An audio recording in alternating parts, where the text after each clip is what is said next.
Welcome to another video tutorial from the Eva B. Dykes Library at Oakwood University in Huntsville, Alabama.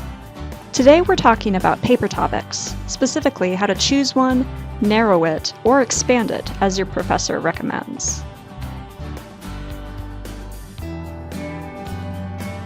There are three popular ways to choose a topic for a paper. The first is to take your cues from the required reading.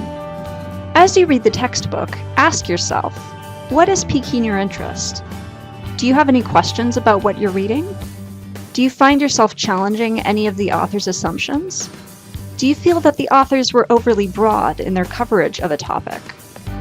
For example, if your Civil War history textbook mentioned John Brown's violence in Kansas as an example of pre-war tensions, you could delve deeper into the topic of bleeding Kansas for your paper.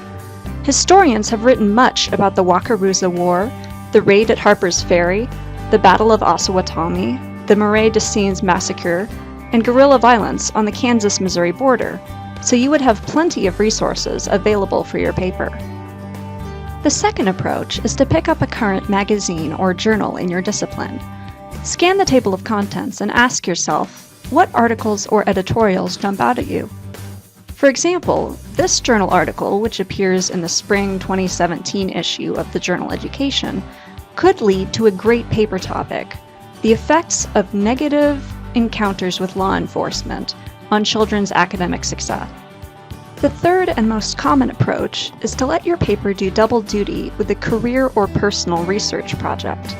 For example, if you had a relative who was recently diagnosed with a rare genetic condition, you could use your paper to research therapies. Or, if you're aiming for a career in fashion, you could write your paper on the evolution of a certain brand. However, as you dive into this research, remember to be open to new conclusions and paths of research that your professor recommends.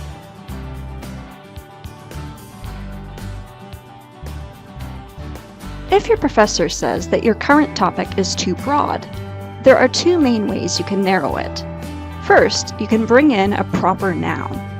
For example, let's say your current topic is factors leading to the 2008 recession.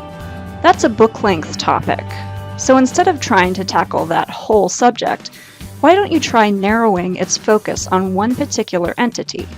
For example, you could write about how Goldman Sachs contributed to the 2008 recession, or how the Federal Reserve contributed.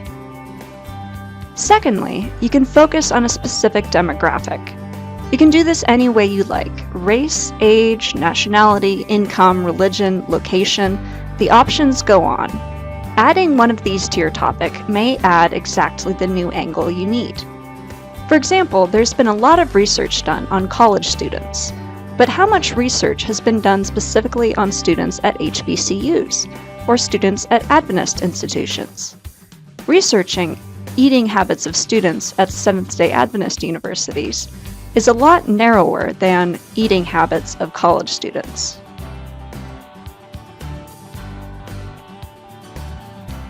Sometimes your professor might say your topic is too narrow and you need to expand it. Again, there are two main ways you can do this. First, try removing a proper noun.